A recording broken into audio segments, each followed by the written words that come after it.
atau kesaksian ya, atau tanggapan-tanggapan tentang fenomena yang terjadi hari-hari ini, yaitu adanya tayangan Edis TV dan apa dampaknya dalam kehidupan berumah tangga kita. Padahal banyak fenomena, banyak sekali polemik-polemik yang terjadi dalam kehidupan rumah tangga kita oleh karena berbagai sebab, bukan hanya karena hal-hal yang ada kaitannya dengan media sosial. Tapi memang fenomena Edis TV ini perlu kita bahas dalam kehidupan berumah tangga kita, terutama dengan pasangan kita. Dan nampaknya memang berawal timbulnya keresahan ya, saat satu agama membahas agama yang lain, dan secara bertubi-tubi satu agama memperbincangkan agama yang lain tanpa kehadiran agama yang lain itu. Sehingga seolah-olah ada beberapa tokoh dari satu agama yang membahas agama yang lain dan menyoroti tentang perbedaan, kelemahan agama lain. Kemudian agama-agama yang lain sulit untuk menanggapinya. Kemudian ada upaya-upaya ya, karena adanya keresahan beberapa pasangan suami istri saat tersadar adanya fenomena yang perlu dibahas, bukan hanya agama orang lain tapi agama kita, bukan hanya agama kita tapi dua agama besar di Indonesia perlu diperbincangkan. Nah, ternyata fenomena Edis TV itu muncul sehingga ada banyak keresahan, ada banyak pendapat, ada banyak fenomena, polemik-polemik, termasuk fenomena dua sisi. Ada dua bidang, minimal ada dua hal yang membuat fenomena ini menjadi tajam diperbincangkan dalam kehidupan berumah tangga. Apalagi jika suami istri kurang terampil dalam mengatasi area-area perbedaan yang tiba-tiba muncul, yang kurang disadari pada saat awal-awal perkenalan sampai ke masa-masa awal pernikahan. Baru setelah pernikahan dimulai, loh ternyata ada banyak area-area perbedaan yang terus muncul dari tahun ke tahun. Nah, keresahan beberapa pasutri saat itu ya, saat tersadar adanya banyak perbedaan dengan pasangan, bahkan yang muncul sampai bertahun-tahun lamanya, sampai tahun-tahun yang panjang dalam pernikahan. Padahal kita tahu perbedaan itu antara lain secara garis besar ada 5 hal, yaitu perbedaan secara teologis, perbedaan secara psikologis, perbedaan secara biologis, perbedaan secara seksual, dan yang kelima adalah perbedaan secara family tree atau pohon keluarga. 5 jenis perbedaan itu pernah kita bahas dalam episode yang lalu. Tetapi dari hari ke hari ternyata dipicu oleh adanya Edis TV, timbul polemik, timbul perbincangan-perbincangan, ada fenomena dua sisi di antara dua keluarga atau sepasang suami dan istri. Padahal kita diamanatkan untuk saling menyukakan hati, khusus bagi pasangan suami istri. Kita ingat Ulangan 24 ayat yang kelima, firman Tuhan mengamanatkan jika seseorang baru saja menikah, ya, artinya benar-benar mengambil waktu khusus setelah menikah, bahkan disarankan selama 1 tahun lamanya harus dibebaskan dari semua tugas. Ya, tujuannya apa? Untuk saling menyenangkan, untuk saling menyukakan hati, ya, dengan pasangannya. Namun karena di situ diamanatkan selama 1 tahun, tentu kita tahu bukan berarti durasi 1 tahunnya penuh sekaligus ya. Tetapi kita bisa ambil maknanya dalam setiap kali kesempatan mengadakan honeymoon. Itulah yang disebut honeymoon yang kedua, bulan madu yang kesekian kalinya. Selama 1 tahun bisa kita cicil selama 1 minggu, atau setiap 2 tahun sekali selama 10 hari. Artinya kita fokus untuk saling menyenangkan, bukan sekedar menggembirakan hati satu dengan yang lain, tetapi menggali faktor-faktor yang akan menyita kegembiraan dari diri sendiri maupun pasangan. Selama 1 tahun kita dibebaskan dari semua tugas untuk saling menyukakan hati. Mengapa demikian? Karena ancaman dalam pernikahan selalu menghadang dan tak mudah untuk dapat dihindari begitu saja. Maka tetap waspadalah dengan fenomena-fenomena yang ada. Memang Edis TV berawal dari timbulnya keresahan saat satu agama membahas agama yang lain tanpa kehadiran agama yang diperbincangkan itu. Maka timbullah keresahan beberapa pasangan suami istri juga saat tersadar adanya banyak perbedaan dengan pasangan yang mungkin diperbincangkan bukan dengan pasangannya, yang justru sangat mengecewakan ketika muncul kekecewaan atas perbedaan itu sampai bertahun-tahun yang panjang dalam pernikahan. Sehingga mulai ada saja ancaman dalam pernikahan, bisa berupa perselisihan karena perbedaan temperamen yang belum terselesaikan. Mungkin kita kurang terampil menebak atau memahami temperamen kita, dan justru itulah mempersulit kita untuk menebak atau memahami temperamen pasangan kita. Dari kekurangmampuan kita mengetahui temperamen kita, maka akan mengalir kepada penghakiman atas kelemahan dari temperamen pasangan. Dan inilah yang membuat polemik, dilema-dilema, fenomena-fenomena. Tak ubahnya waktu Edis TV membahas satu agama dengan agama yang lain, maka timbullah perselisihan dari perbedaan pemahaman temperamen. Kemudian kita tahu ancaman pernikahan berikutnya adalah perselingkuhan, adanya kejadian luar biasa, mungkin kematian masa dini, ya pernikahan muda, salah satu meninggal, yaitu kejadian luar biasa, atau mungkin MIA, ya MIA, ya missing in action, hilang dalam tugas, atau mungkin hobi ekstrim, ya hilang atau bahkan dinyatakan meninggal, atau memang kejadian luar biasa karena kematian akibat sakit, akibat cacat, termasuk organ-organ reproduksi yang nampak sehat-sehat saja namun gagal bereproduksi. Bisa saja itu kita kategorikan sebagai kejadian luar biasa, ya karena tidak semua pasangan diizinkan mengalami hal demikian. Tetapi fenomena dua sisi itu akan terjadi. Ada benturan pemahaman satu dengan yang lain, yang akibatnya setiap ancaman pernikahan itu bisa-bisa menyebabkan perceraian. Memang faktor utama dari perceraian kita tahu, pertama adalah seks, uang, dan komunikasi. Dan jika masalah komunikasi bisa diperbaiki, maka bisa meredam kemungkinan persoalan oleh karena seks dan keuangan. Nah, dalam perjalanan bulan madu kedua kita kali ini, kita akan mendapatkan pembelajaran secara lebih terbuka di antara suami dan istri, sehingga mengalami keharmonisan sepenuhnya. Sebab tanpa sadar, ya seringkali dalam perbincangan sehari-hari antara suami dan istri, tanpa sadar muncul fenomena-fenomena dalam dua sisi. Saat marak ditayangkan berbagai macam tayangan-tayangan di media sosial, timbul polemik-polemik atau diskusi-diskusi, terutama yang hari-hari ini selalu banyak ya menyita perhatian kita, yaitu tayangan dari Edis TV di berbagai situs media sosial.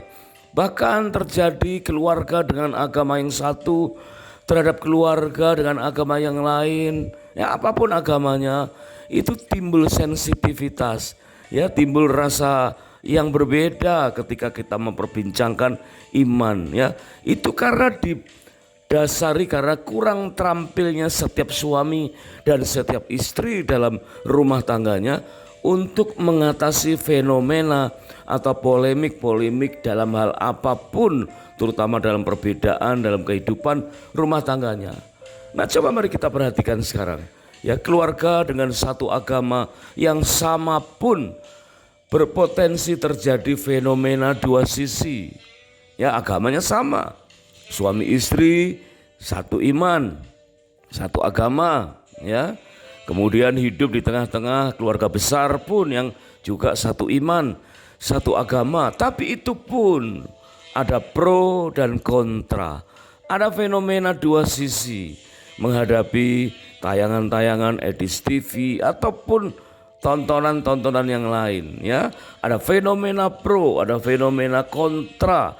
Mungkin secara sepintas, secara spontan percakapan suami dan istri itu ternyata mengandung makna adanya pro dan kontra dari fenomena dua sisi terhadap tayangan-tayangan yang sedang marak ya terjadi di media sosial. Nah, Bapak, Ibu, suami istri yang sedang mengadakan honeymoon yang kedua, mari kita akan berdalam ya fenomena dua sisi akibat dari Edis TV ataupun tayangan-tayangan yang lain yang menyebabkan pro dan kontra dalam kehidupan pribadi rumah tangga sepasang suami istri. Mungkin yang pro dikatakan, wah tayangan itu ya dianggap dapat menguatkan iman. Karena ada fakta-fakta ayat firman atau catatan arkeologi yang baru yang menguatkan iman yang selama ini ya hanya sekedar percaya buta saja. Maka kita akan menjadi melek rohani. Nah, ini yang pro ya. Merasa lebih mudah menyebarkan agamanya ke keluarga besar. Karena kita sudah punya iman yang semakin kuat. Ya, itu bagi yang pro ya. Kemudian fenomena dua sisi di sisi yang kedua, yaitu yang kontra. Wah, mereka berkata ini sangat membahayakan kehidupan bermasyarakat. Takut nanti lingkungan menjadi sensitif, mudah tersulut karena masing-masing sulit menjaga keharmonisan bermasyarakat. Ya, yang kontra berpendapat ini akan berdampak pada suasana berumah tangga. Setiap keluarga meskipun seagama pasti akan timbul kontra di antaranya, yaitu suami dan istri. Bahkan merasa sulit untuk menyebarkan agamanya sendiri ke keluarganya sendiri. Ya, ini justru akibat yang mungkin kita kurang antisipasi sebelumnya. Penganut agama apapun saat berinteraksi dengan penganut agama yang lain akan berpikir bahwa emang dua agama besar di Indonesia itu tidak akan pernah bisa rukun. Ya, namanya dua anak Ibrahim atau anak Abraham ya, antara keturunan Ishak dan keturunan Ismail memang sejak dulu ribut melulu. Nah, itulah cara pandang dari agama di luar dari agama besar tadi. Agama yang lain lagi mungkin berpikir ya untung kita tidak menjadi penganut dari kedua agama itu. Mereka menertawakan kedua agama besar yang ada di Indonesia yang seolah-olah tersulut ya, terjadi konflik mungkin secara diam-diam menyusup dalam kehidupan keluarga demi keluarga akibat dua agama besar di Indonesia dipicu oleh Edis TV. Terlebih penganut kepercayaan ya, atau bahkan ini sekarang mulai banyak penganut agnostik. Mereka menilai itulah akibat orang mabok agama, sehingga benar-benar agama menjadi sesuatu yang dipertanyakan. Bahkan ada beberapa yang menjauhi, sehingga ya bukan terjerumus kepada tidak percaya adanya Tuhan ya, bukan ateis, tapi bisa saja agnostik, percaya adanya Tuhan tapi kurang rela dan tidak lagi tertarik untuk mengikuti dogma salah satu agama. Nah, pada titik akhirnya adalah banyak yang benar-benar akhirnya bukan sekedar anti agama tapi bisa anti Tuhan. Baik itu yang non-Kristen terutama yang beragama Muslim, terjadi dua dilema. Semakin membenci kekristenan, semakin sulit menerima kebenaran menurut versi Alkitab. Karena semakin lebar luka dan kepahitan dan semakin sensitif, semakin banyak hal negatif ya yang mungkin akan dialami oleh saudara kita dari agama yang satu terhadap agama yang lain. Itulah yang sekarang ini sedang terjadi. Tetapi memang perlu diakui ada beberapa yang akhirnya meninggalkan agama lama ya, agama satu ke agama yang lain ke agama yang itu ya. Beberapa juga karena dipicu hal lain atau dipercepat kemurtadannya oleh berbagai sebab. Ya, bisa karena kekecewaan yang lama timbul, kemudian seolah-olah tahu jawabannya ada di agama yang lain. Ya, bisa saja dengan alasan ya menghindari poligami, atau dulu pernah pindah agama karena didorong oleh kekasih yang beragama lain, atau kemudian sekarang justru berbalik kembali mengikuti agama almarhum orang tuanya yang memang keduanya berbeda. Ada banyak fenomena, ada banyak persoalan yang timbul akibat Edis TV. Memang sulit kita ini menyimpulkan, ya, apakah kita perlu bersikap bahwa Edis TV harus di stop aktivitasnya ataukah silahkan lanjut. Ya, sulit kita menentukan sikap itu antara stop atau lanjut. Tentu itu bukan karena wewenang kita.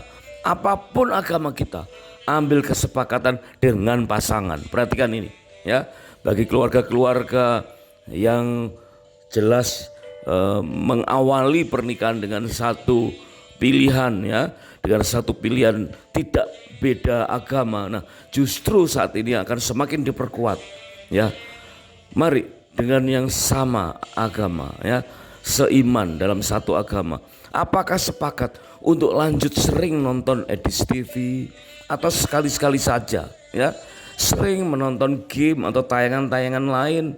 Jadi bukan hanya satu hal di Edis TV tapi hal-hal yang lain, ya, sering atau tidaknya perlu diperbincangkan dengan hati yang terbuka saat mengadakan honeymoon yang kedua.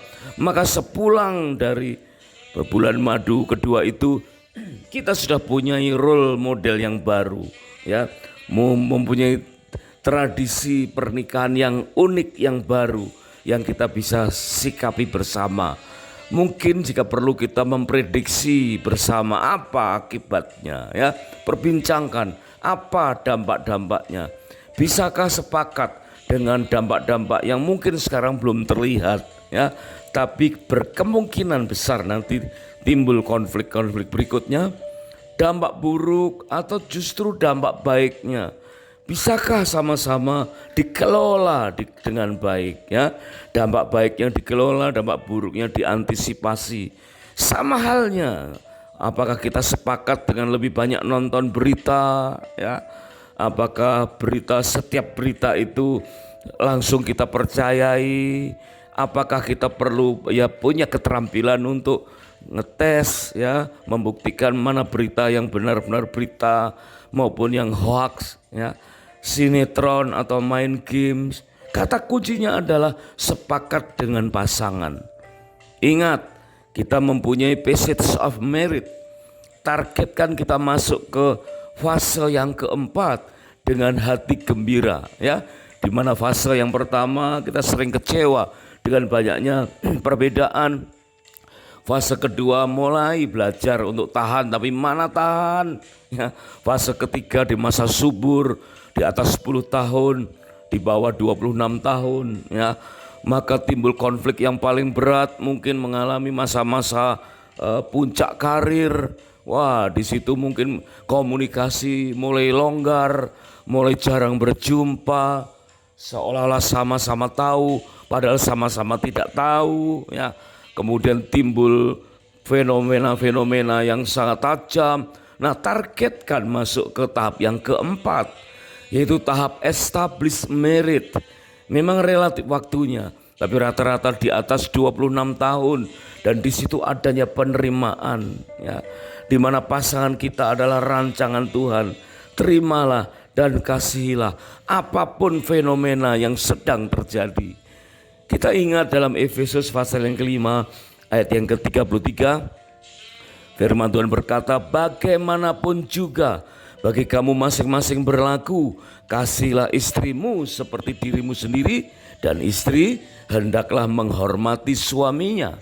Nah, ada dua tugas buat suami maupun buat istri, ya, tugas yang tidak ringan, tugas yang mungkin banyak dilema, fenomena, banyak polemik. Tetapi bagaimanapun juga suami tetap mengasihi istri seperti dirinya sendiri, dan istri tetap menghormati dan tunduk kepada suaminya. Fenomena Edis TV memang berawal dari timbulnya keresahan saat satu agama membahas agama yang lain tanpa kehadiran agama yang lain itu. Nah, bagaimana kita menerapkan fenomena itu dalam kehidupan rumah tangga kita, mungkin ada kemungkinan timbul fenomena-fenomena berikutnya ya di tahun-tahun berikutnya. Kuncinya adalah 4 mata ya. 4 mata. Coba kita lihat, bukankah suami dan istri bukan lagi 2 melainkan 1 dalam Matius 19 ayat yang ke-6.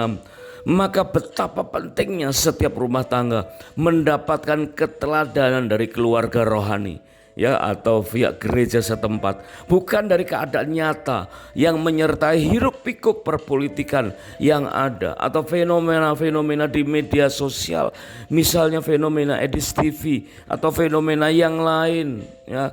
Maka kita layak bersyukur bahwa kita punya hukum kekerabatan yang dilakukan oleh Abraham terhadap Lot. Abraham dan Lot saja yang bukan suami istri sanggup mengatasi persoalan dengan cara kita ini kerabat, kita tidak boleh bertengkar. Coba bayangkan ya, sesama kerabat saja punya komitmen tidak boleh bertengkar. Ya seharusnya terlebih bagi suami istri, karena mereka bukan lagi 2 ya, melainkan 1. Bagaimanapun juga apapun yang terjadi, tetap suami istri itu adalah 1. Nah sekarang bagaimana cara menyatukannya? Kita baca dalam Matius pasal yang ke-18 ayat 15 sampai dengan 17. Inilah bagaimana caranya mengatasi fenomena 2 sisi, entah dari perbedaan, entah dari konflik, entah dari fenomena dari media sosial. Maka kita kembali kepada firman Tuhan. Dikatakan, apabila saudaramu berbuat dosa, tegurlah ia di bawah 4 mata. Jika ia mendengarkan kembali, engkau telah mendapatnya kembali. Jika ia tidak mendengarkan engkau, bawalah 1 atau 2 orang lagi, supaya atas keterangan 2 atau 3 orang saksi, perkara itu tidak disangsikan.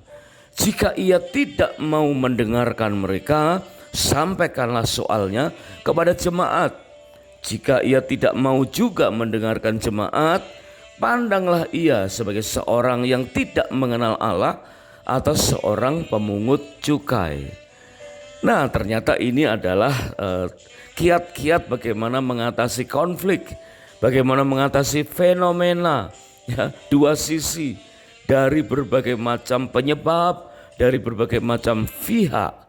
Kalau Matius 18 ayat 15 sampai 17 ini kita kecilkan dalam praktek sehari-hari, yaitu antara suami dan istri, maka kalimat awal akan berkata, jika pasanganmu berbuat dosa, ya, tegurlah dia di bawah 4 mata. 4 mata artinya hanya 2 pribadi, ya. 2 of you, hanya 2 pribadi. Tidak boleh ada pribadi yang lain.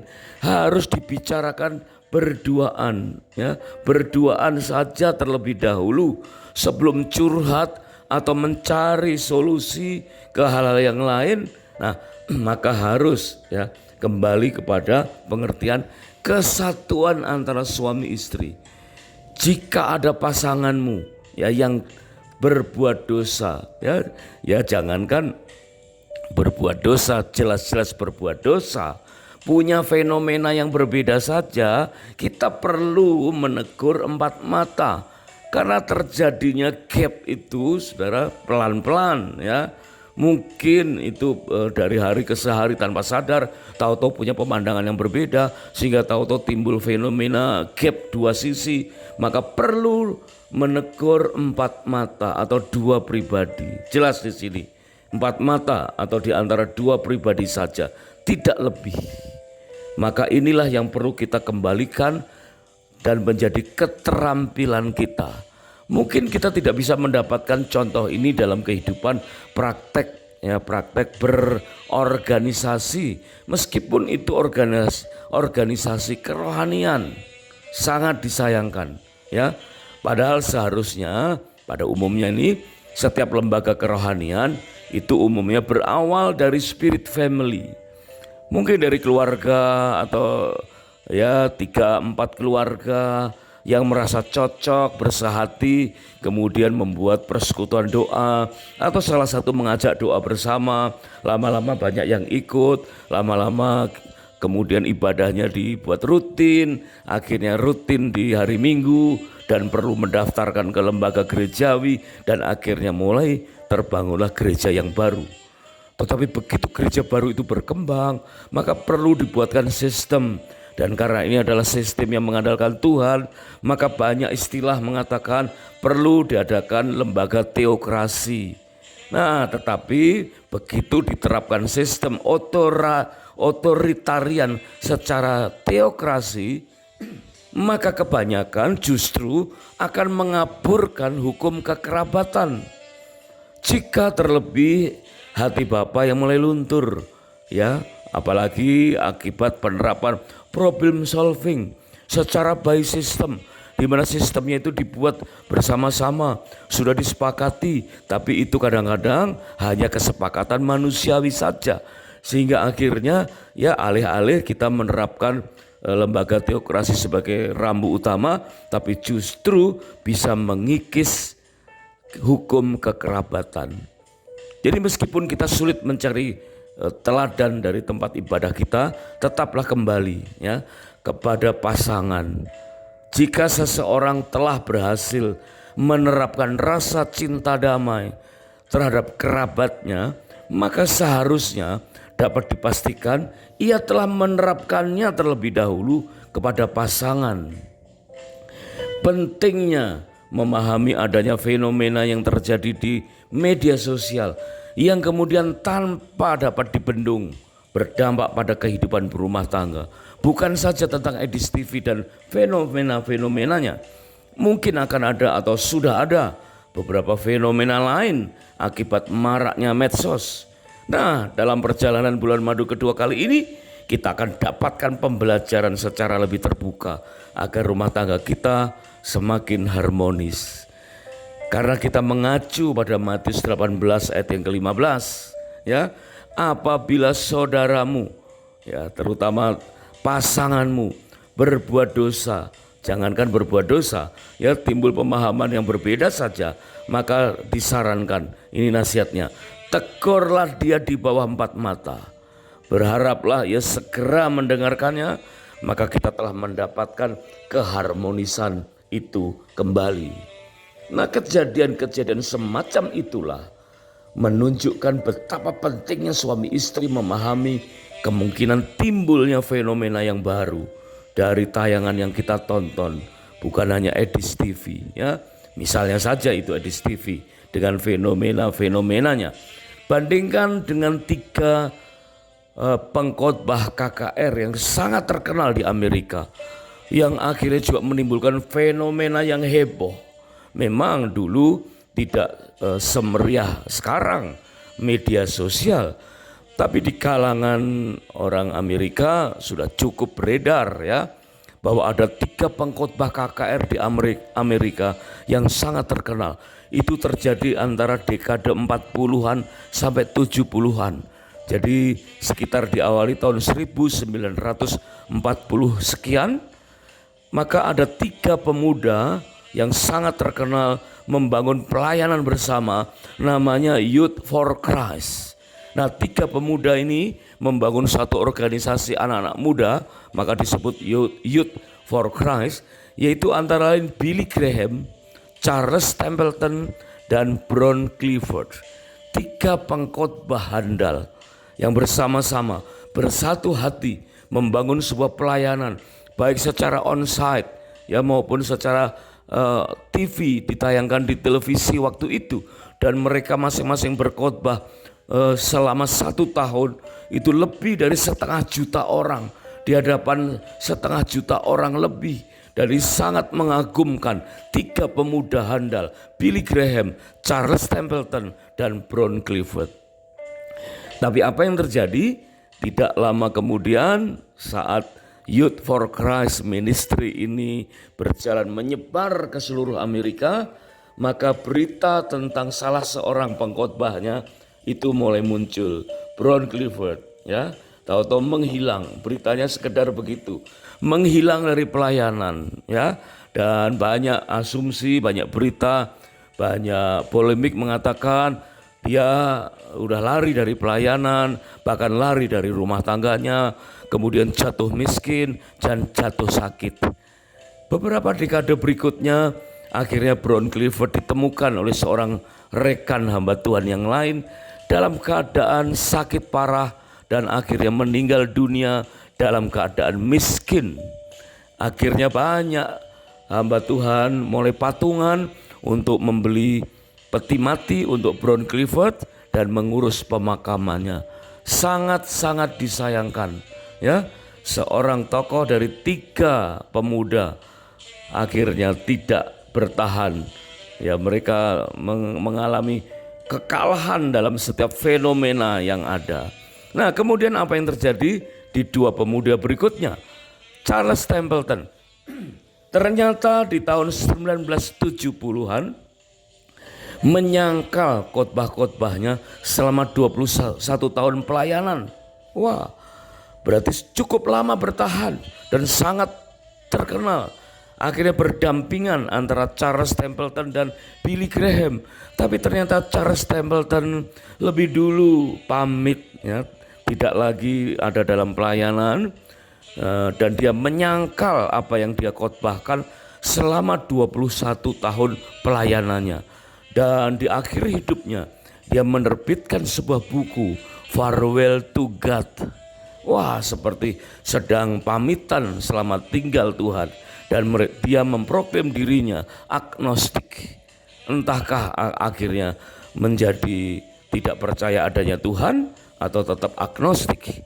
Nah, beruntunglah kita ada seorang tokoh yang masih tersisa dari 3 tokoh tadi, yaitu Billy Graham. Sampai akhir hayatnya tetap setia dalam pelayanan bersama dengan keluarganya, mampu mengatasi setiap fenomena yang ada. Dan di akhir masa hidupnya menerbitkan sebuah buku dengan judul Where I Am, berisi tentang heaven, eternity, and our life beyond. Wah, untung kita punya satu teladan yang baik. Nah itu bisa kita lakukan, kita bisa teladani ketika kita sehati dengan pasangan. Ya, jika ada fenomena melalui cara apapun, maka perbincangkan dengan pasangan hanya berdua saja. Jika dengan berdua masih kurang yakin dengan solusi yang akan ditempuh, bolehlah berdoa untuk Tuhan kirimkan seorang konselor pernikahan yang alkitabiah, ya.